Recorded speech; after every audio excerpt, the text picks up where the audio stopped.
Hey, what's up, Unbroken Nation? Hope that you're doing well wherever you are in the world today. Very excited to be back with you with another episode with my friend, Dr. Greg Pursley. Dr. G, what's up, brother? How are you today? Man, I'm doing fantastic. Thanks for having me on the show. Appreciate you. About to spread some knowledge, drop some bombs.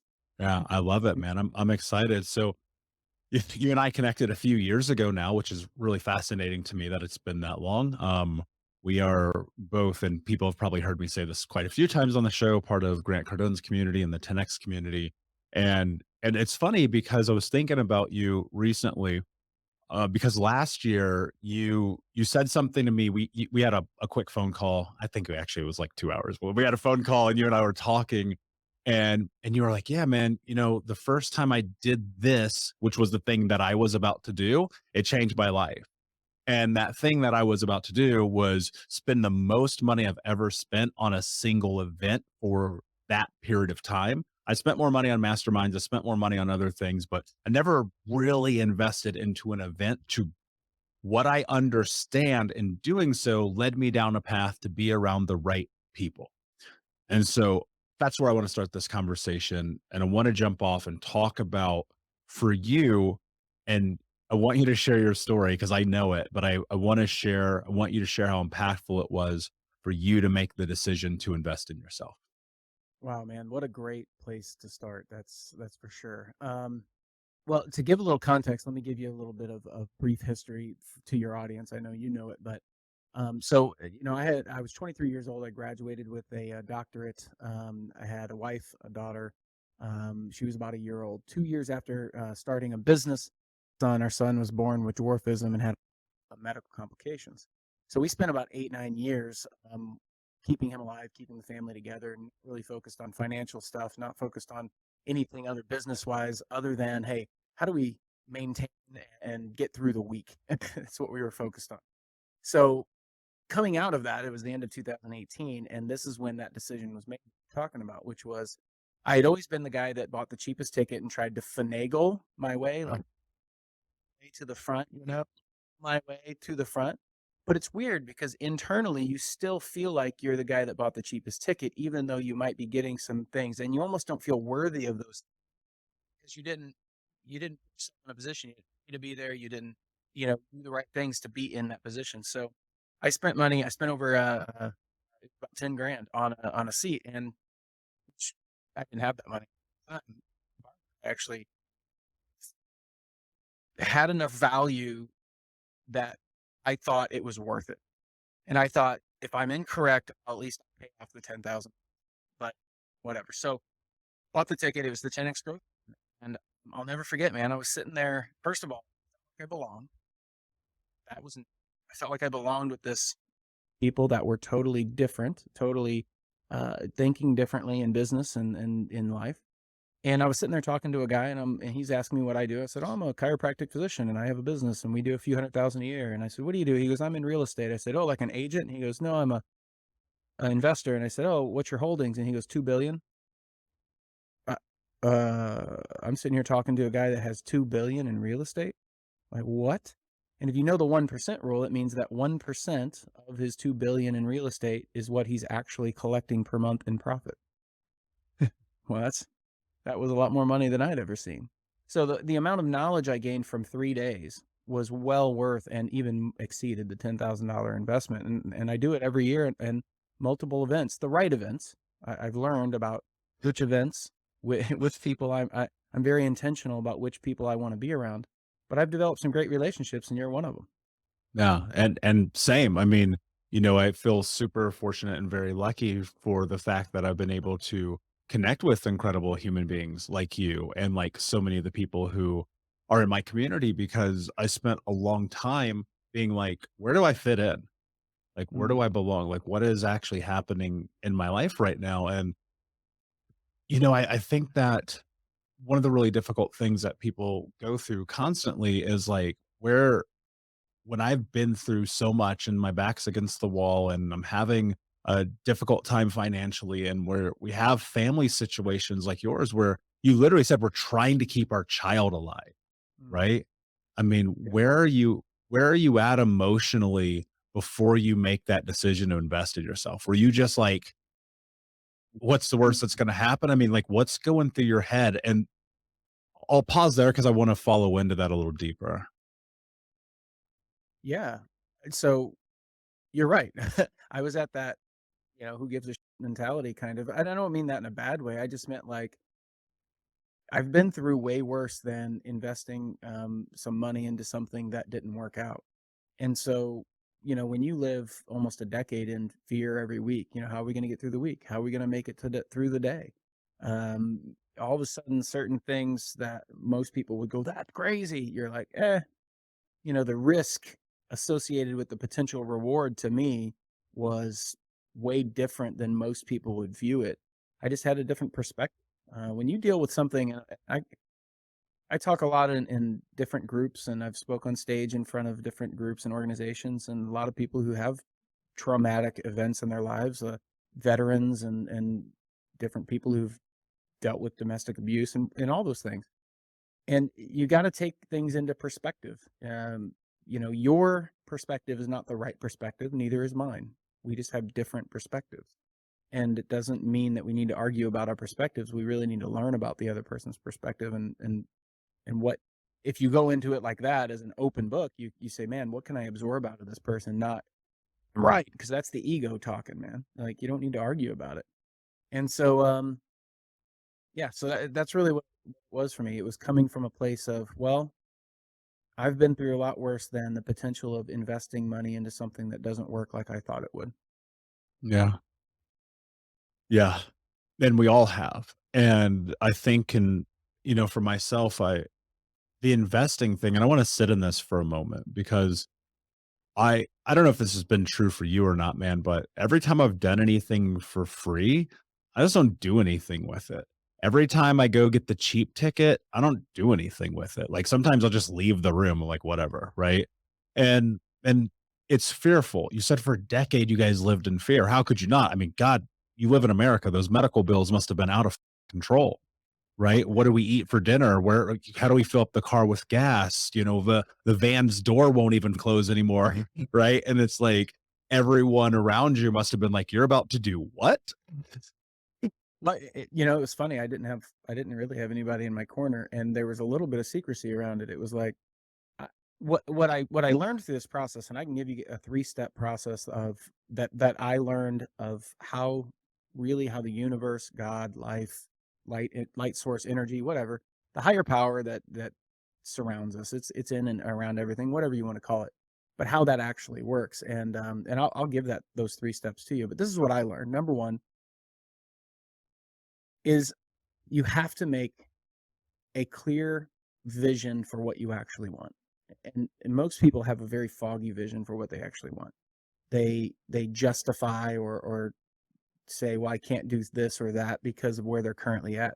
But you have to look into the future and say, man, what do I really want? And once I started looking into that, I decided that the life that I currently had after we didn't have to deal with, the day to day, is our family going to stay together? Is he going to make it type deal? It was like, oh, he's better. Now we can focus on what normal people focus on, career and life and retirement and money and doing the things you want to do in life and all these really cool things that we had not done for a long time.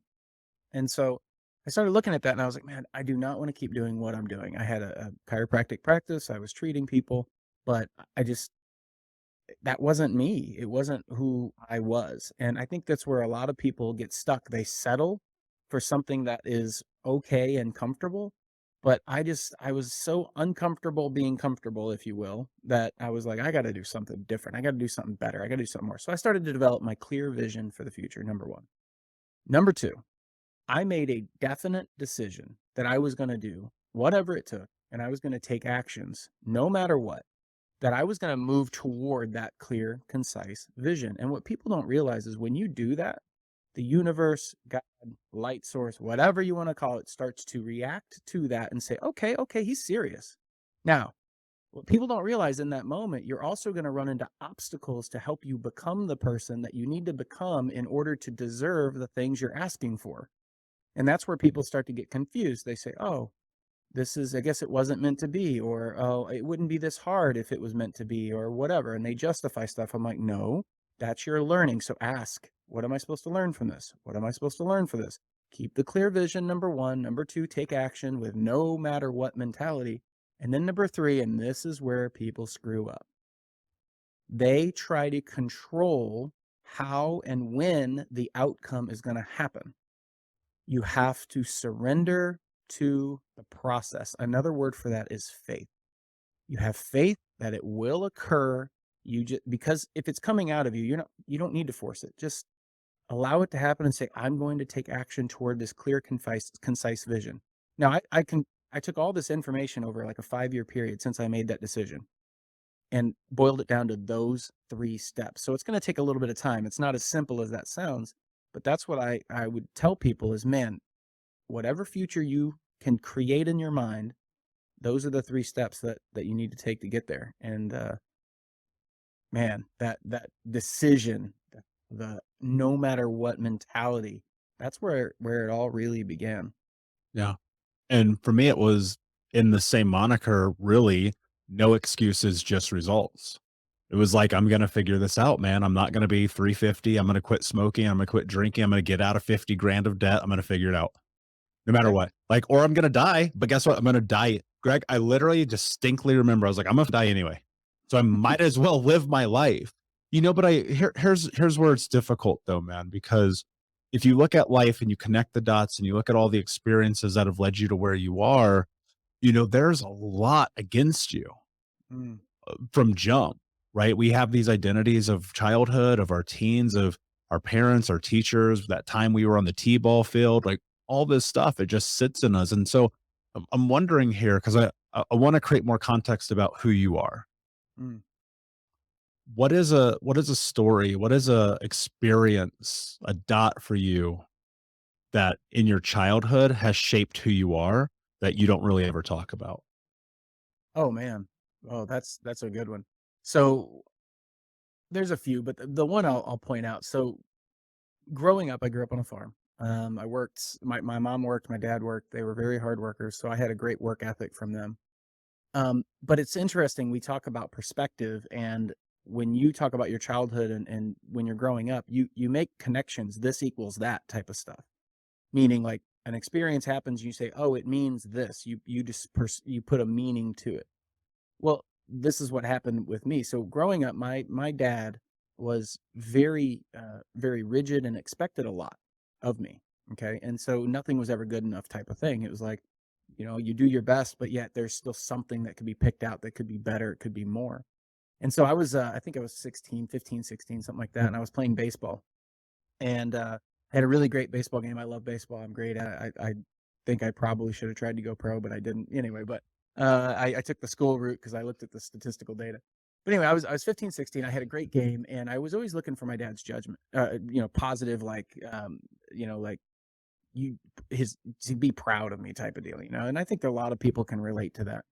And 15, 16, and I had a great game. I was the reason why we won the game. I went 3 for 4. I had a couple great plays defensively. I scored all the runs, RBIs, or scored them myself. And I was all excited. And we get in the truck and we're on our way home. And I'm like, Dad, what a great game! And my dad's response was, "Yeah, if you would have got that last hit, you'd have been 4 for 4." Mm, And so what I took that as was, well, nothing I'd ever do is going to be good enough, and I don't matter, and I'm not worthy, and I'm not worth it. And that's the meaning I put to that. Now, if I would have held on to that meaning, I would have had very low self-esteem. But when I met my wife, we put all the assets that I had basically on paper in a conversation. We were just talking, but basically we listed them out. And then she's like, "So wait a minute, what's your catch?" And I was like, "I live with my grandma." She goes, "That's You're 20 years old. I mean, you're saving on rent. That's adorable. Hey, you got 35, 40 living with your grandma, not doing anything." And so when she put that perspective, it changed my mentality of what that meant. So all of a sudden, my dad being hard on me he was making me tough. He was making me strong. Look at all the assets I've developed because of that. And all of a sudden, there was a respect and an appreciation and gratefulness for what he did, because he could have been a lot worse. His dad was never there. His dad was, out at bars and was an alcoholic and beat his mom and all that stuff. And so it's like he could have done all that, but he didn't. And so what a strong guy. Whereas a couple years before that, it was what a jerk. This guy's so mean, he doesn't believe in me. And so that was the moment where it kind of shifted to that different perspective. And now we have a, much different, much more, well, great relationship now comparatively.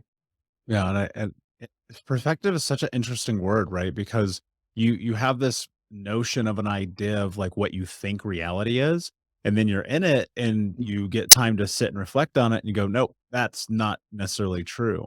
I think about so many interactions I've had with human beings over my life, relationships, intimate relationships, family relationships. And it's one of the things really funny, Greg, is when I was young, people would always call me coach. Right? Now, obviously, knowing what I do for a living these days, that kind of suits. But as a kid, it was defamatory, right? Kids would be like, "Okay, coach, whatever, douchebag." And I'd be like, "Look, I'm just trying to like show people capability and possibility." But Mm, what I've discovered, and I think this is one of the most difficult things about understanding human potential, most people will hear things and they will perceive it as daggers when instead it's a hand to pull you yeah. up. And that was me for a long time because every time I remember, so I grew up, I love martial arts. I've wrestled since I was a kid. I did karate, Muay Thai, all the whole night. I love fighting. It's my favorite thing.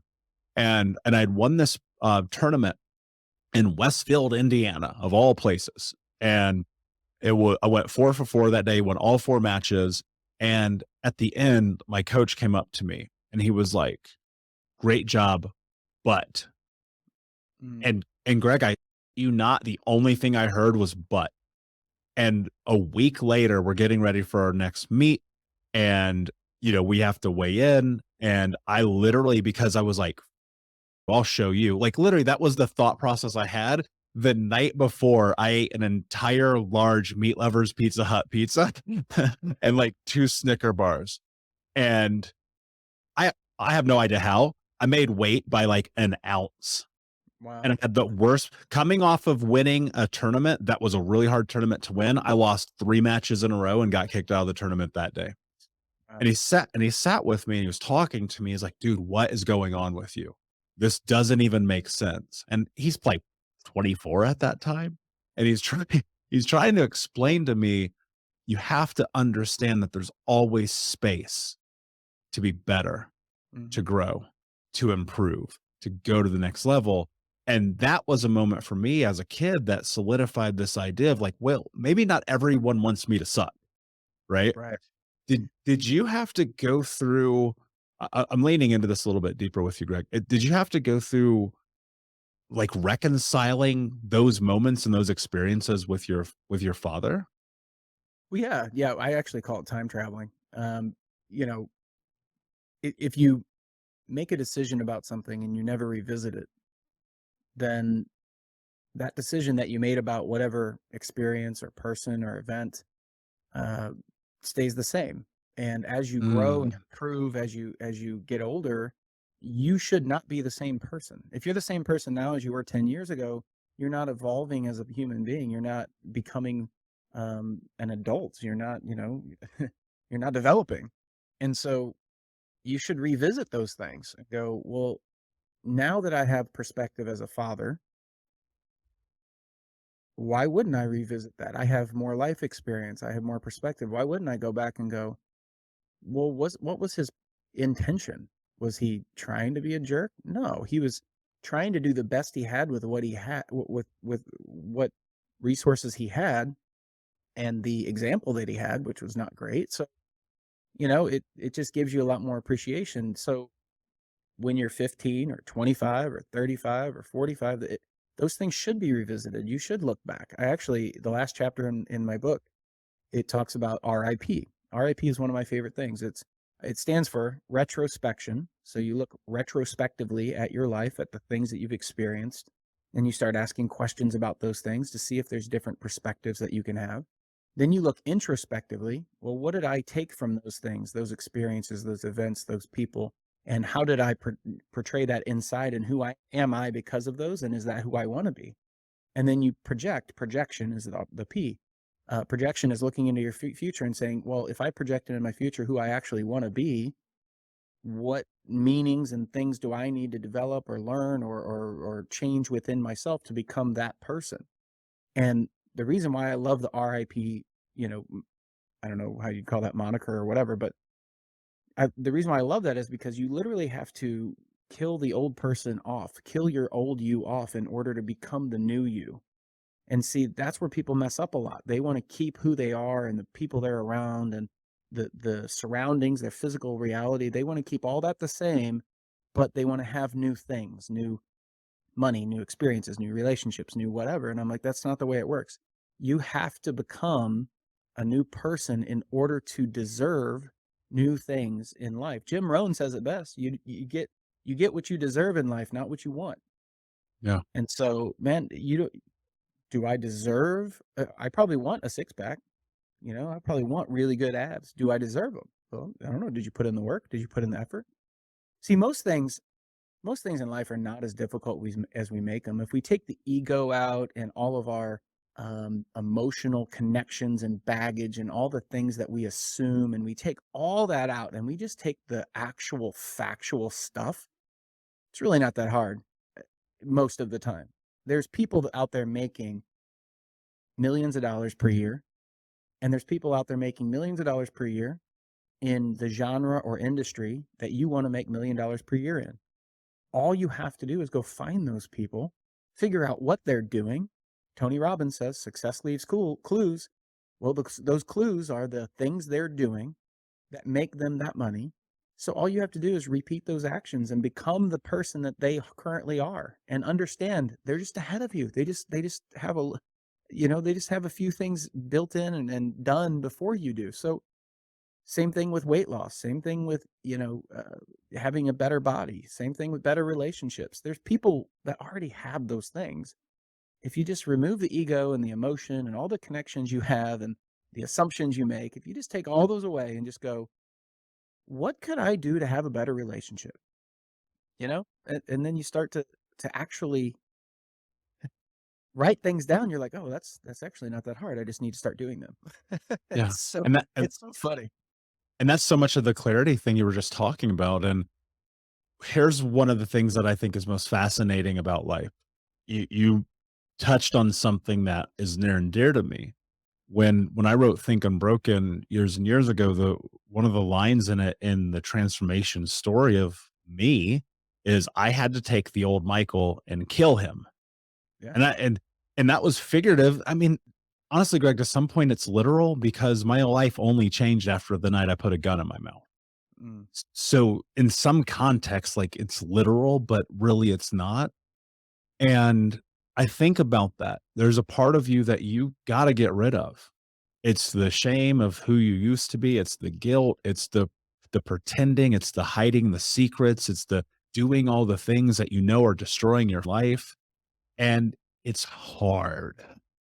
And so I'm curious, what part for you, Greg, did you have to kill off?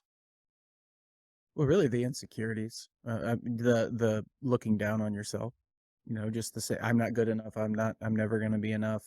Um, you know, all that negative talk towards yourself. I had to get rid of all that.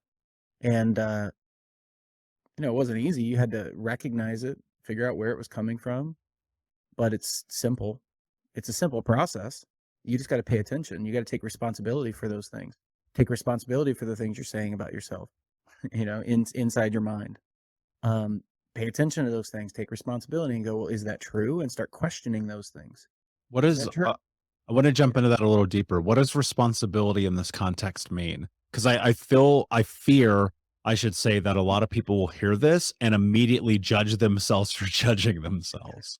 Yeah, and it shouldn't be a negative thing. It means you're becoming a more evolved person. You're, you know, you're developing, you're growing emotionally. If you don't understand your emotions and where they come from and why they're there, then you're at the effect of the emotions. They are controlling you in some sense. So if someone or something or an event or something happens and it just takes you on an emotional roller coaster, then you're at the effect of those things. You're a slave to those things. And so what I mean by take responsibility is pay attention. Understand that emotion comes from within you.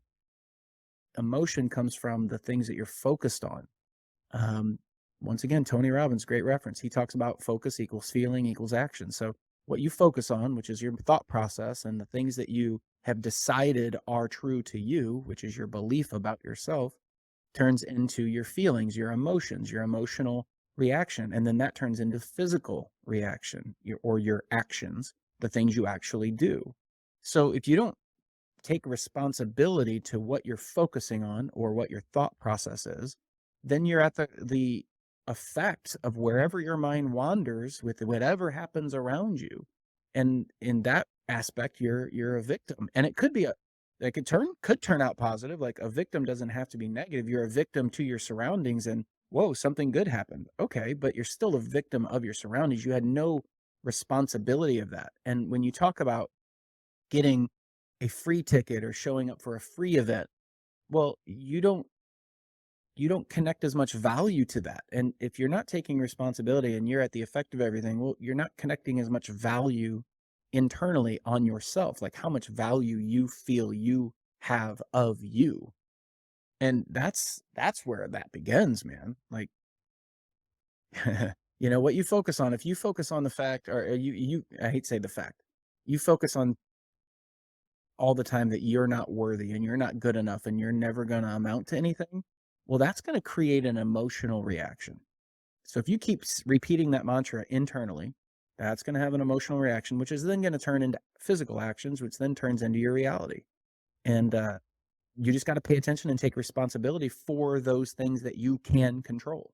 How did that I wanna go deeper into this because this is like, I watch the transformation of my life and the people I coach and thousands of people around the world just and even as just being an observer of humanity, and I see that all the time, and so I'm wondering, how did that play out for you?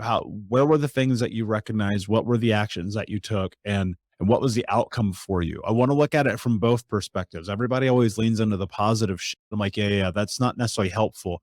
I want to create some context around where you were when you started to notice and you started to make those changes and what that looked like. It was in my early 20s. I had a young family and we had a lot of things that we didn't have control over. So that was the beginning of trying to take responsibility or take control of the things I could control, which is, you know, if something happens that is unexpected, that was out of your control, the only thing you have control is labeling as something. Was it good? Was it bad? Is it a positive thing? Is it a negative thing? And there's a really great story, and you might not have heard it, or you might have, I don't know, but I'll summarize it for you. But there was a farmer and his son. The farmer and his son had a horse. The horse ran away. The whole village comes down and says, "Oh, that's terrible. Your horse ran away." And the farmer says, "Maybe."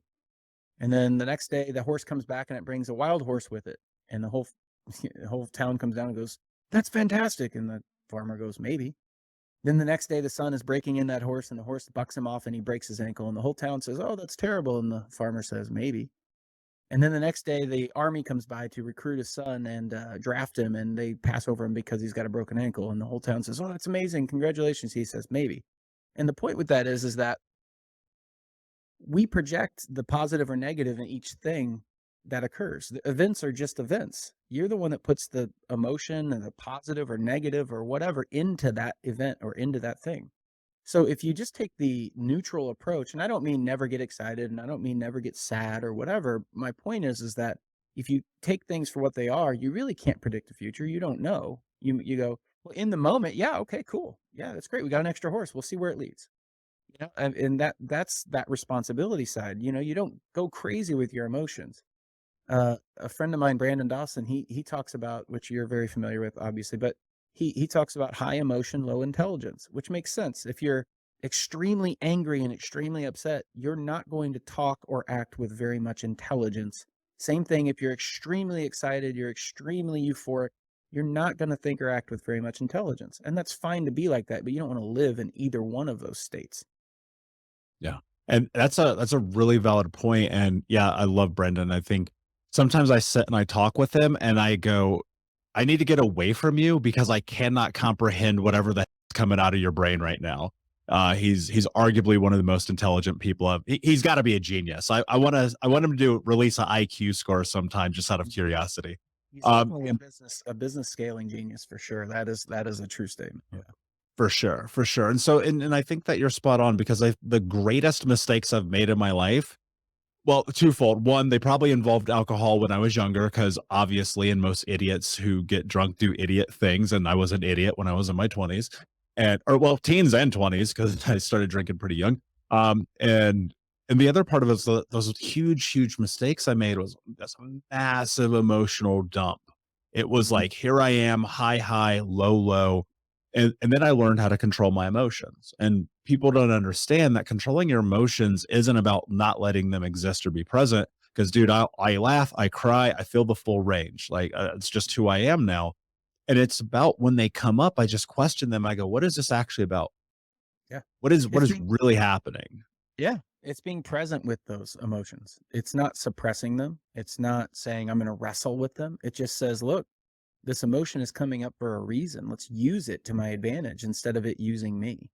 That's the heart, that's the thing that takes repetition and growth and learning. You have to learn how to do that. And people get so it's so funny how we are as adults, because kids, they try something, they fall off. Riding a bike is a great example. They get up and they ride and they fall and they cry and then they get back on it, and they don't think twice about it. It's like, no big deal. I'm just going to keep doing it until I can ride the darn bike. I mean, and I don't know if the world, or as we age, or maybe there's some sort of as you mature process that your brain starts twisting things that I don't know about, whatever. But the point is that as we age, for whatever reason, we start to view ourselves as certain things, like, oh, I'm a failure because, like, no, if you view it as, I tried, it didn't work, and I'm going to learn from that experience and try again, that's something that we all should do. And we're so afraid of how other people will label us. Oh, you started a business and it didn't work out, you're a failure. And I'm like, well, actually, no, I learned a lot about that business and I'm going to start another one.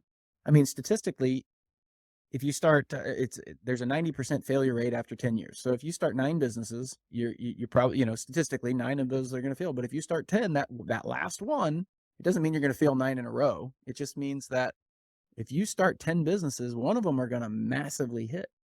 And I'm not saying that you're going to fail 9 times, but the point is that if you have that mentality of, like, I'm going to keep doing this because it is coming out of me, it's part of who I am, until I figure out a way to make it happen, you'd be surprised at the resources you come up with and figure out.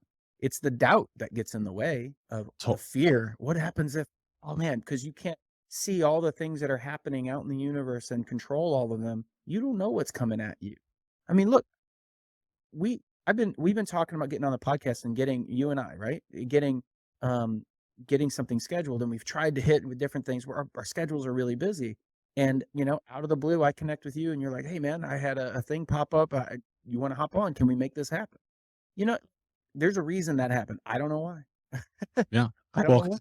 it was the right time. And look, and there's I have a lot of thoughts about these kind of things. And one of them that feels really true for me is, like, as a kid, you haven't yet been indoctrinated, right? The you haven't been told, stand on the right side of the hall, raise your hand to go to the bathroom, lunch is at 11:12 till 11:17. You haven't dealt with that yet. And you haven't dealt with parents who don't believe in themselves because their parents didn't believe in them, and the generational trauma, like, all it hasn't started to seep in yet. Like, kids are, this is a weird way to phrase it, but in some aspect, like, as a kid, you're nihilistic because you have no concern about anything, right? Right. You're probably not nihilistic, not like with knowledge of it, right? But there's like this element to it. And you talked about surrender and letting go. Like, that's the only way you're going to be successful. Man, I failed so many businesses in my life. It's not even funny. Dude, so many. And I mean, when I talk about failed, I mean, like, failed, like, now I'm 50 grand in the hole, failed. Like, Right. huge mistakes. And all I've ever done from that is learn. And what I realized, probably, I don't know, it's probably 6 or 7 years ago, man. I was just like, it doesn't matter.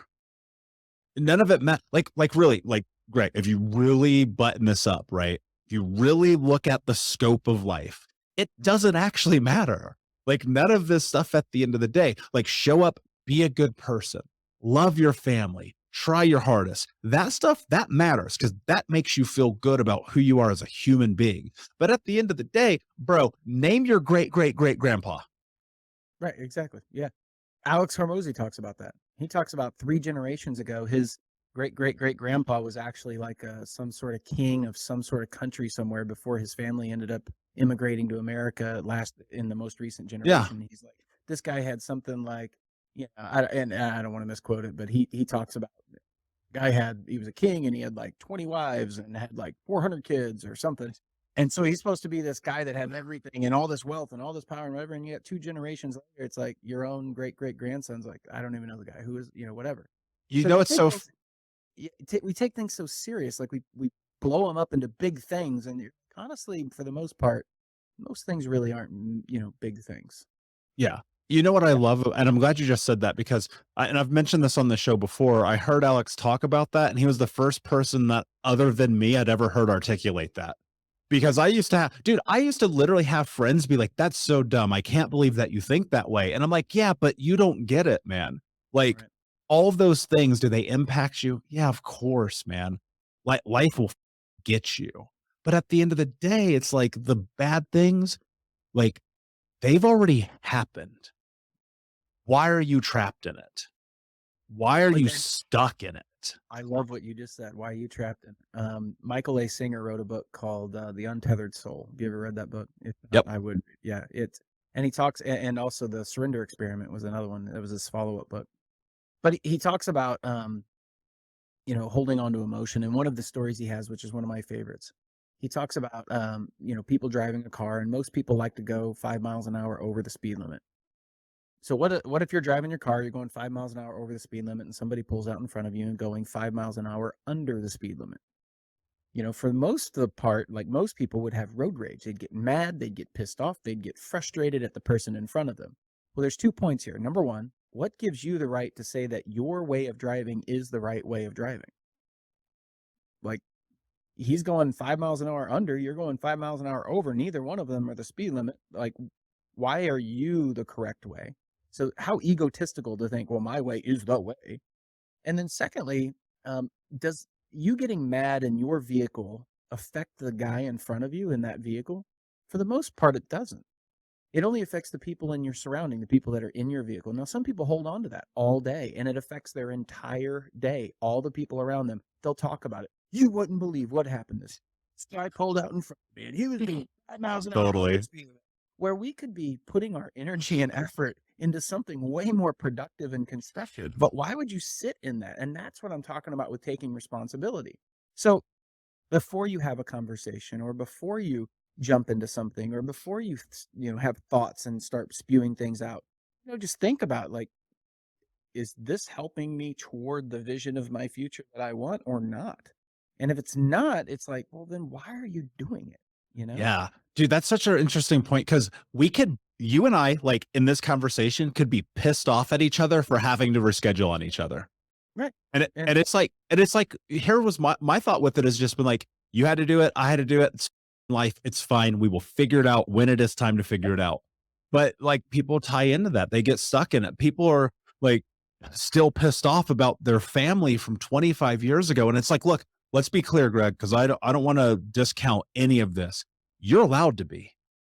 right, I will never take that away from you. But how is it helping you, man? Like, how is like seriously, let's talk about this for a second. How the is it helping you to be mad? Like, my mother cut my finger off when I'm 4 years old. Ooh. I allowed that to destroy me for 26 years. It Mm. never helped me. And then I turned it into a point of power. You turned it in. I love that you said that. You turned it into a point of power. Yeah, and it probably took a long time to wrestle with that and being angry and upset and whatever. And you know, there's lots of people that are very successful that had started from very, and I don't mean successful just financially. I mean successful in life. What I mean is they're content and they're happy and they're fulfilled and they're helping others and they're doing the things they want to do. That's what I mean by success. A lot of people, when they hear success, they think, oh, money. And I'm like, no, that's not just that. Sometimes it's that as well, but content and all that fulfilled.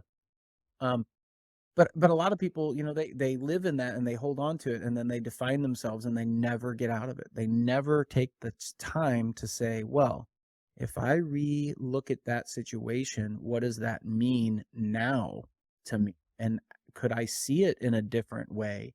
And then when the emotions start to come up, looking at those emotions and asking the emotions questions and all those things that have to occur in order to go, oh, okay, I have a different understanding, of different perspective. And so many people get so mad and frustrated and angry and upset and all these negative emotions about things that aren't even real, because they're making it up in their head about what the person, like, for instance, a really simple example that you just brought up.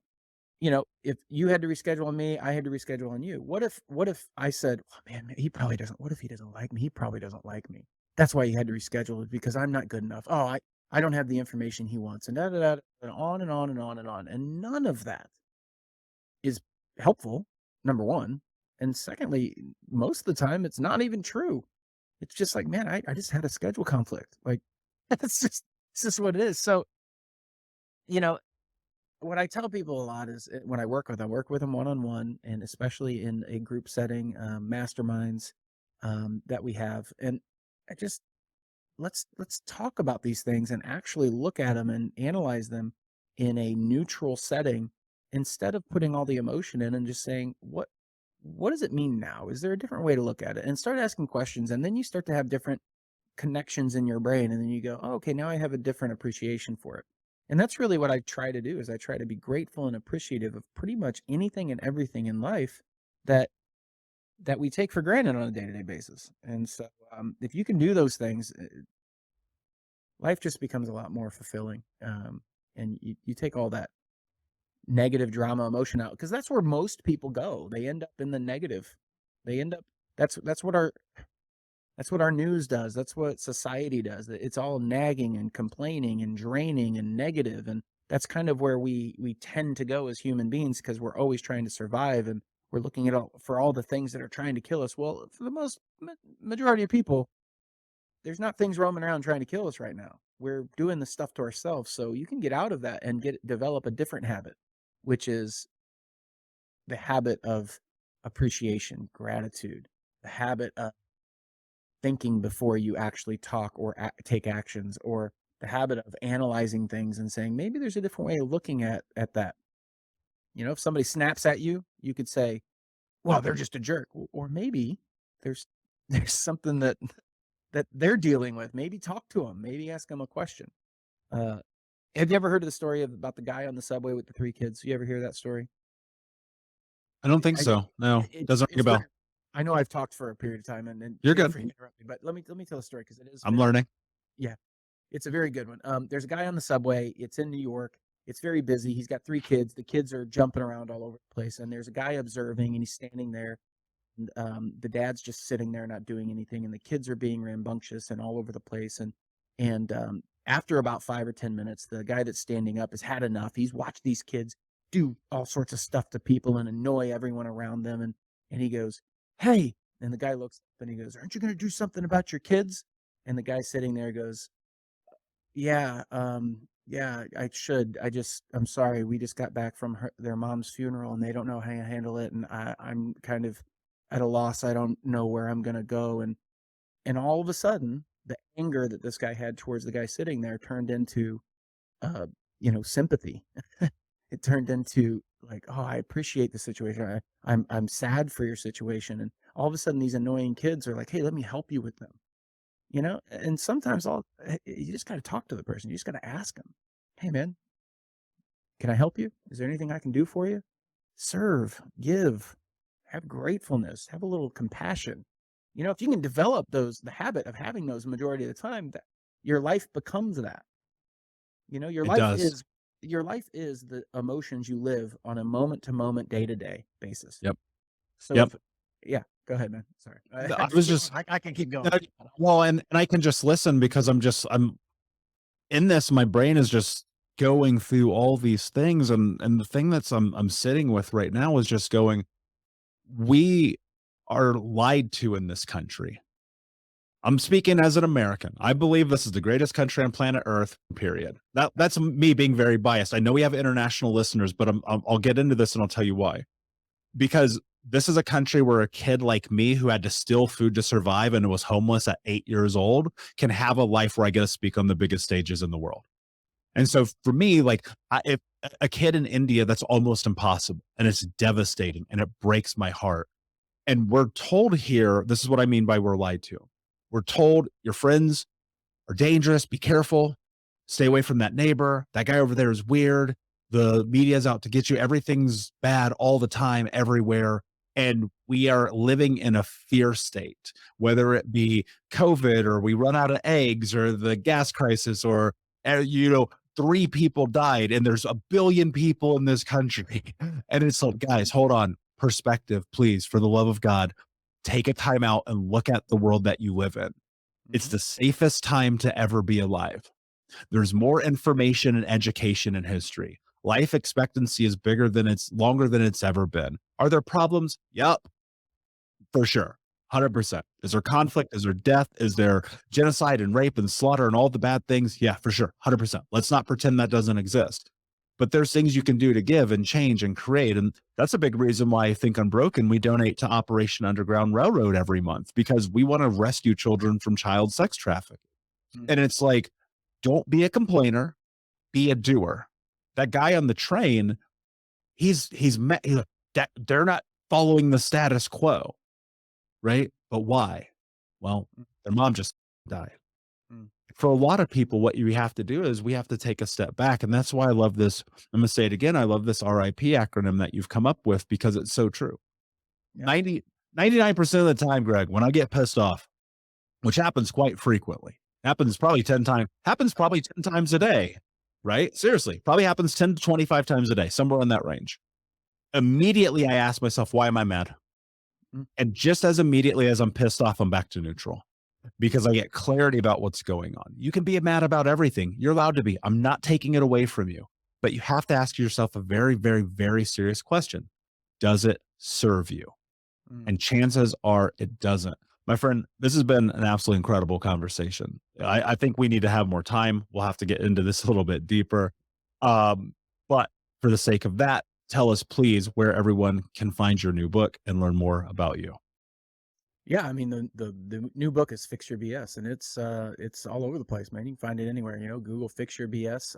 I'm Dr. Greg Pursley. You can go to Fix Your BS on any social media, or you can go to fixyourbs.com. I mean, FixYourbs. It's pretty simple.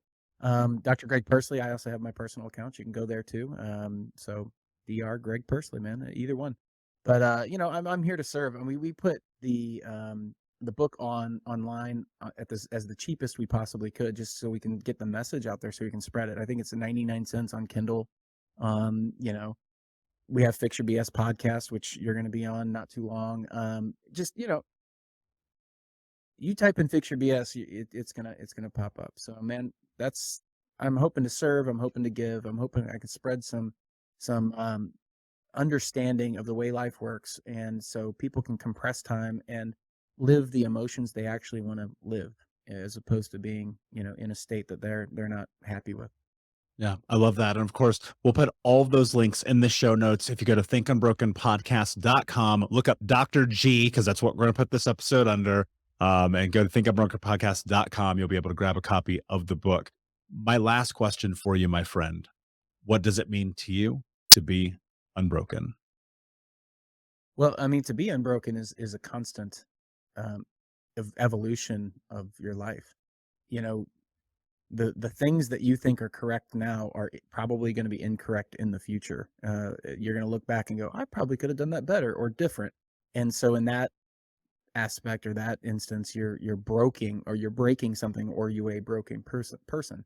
So we should constantly strive to become, you know, a better version of ourselves, which is what that unbroken really is. It's saying, man, I'm trying to put these pieces together that of my life and of who I am, to where I learn more about who I am and what I like and what I love about life and what I want to develop in life and where I want to go. And if I can do all those things, eventually, you know, I'll get to less and less of brokenness, which is really what unbroken is. Yeah. I love that, dude. Thank you so much for being here, my friend. Unbroken Nation, thank you for listening. Please like, subscribe, comment, share, tell a friend if this episode has brought you value. Be an action taker. Leave a review because when you do, you help another person on their healing journey.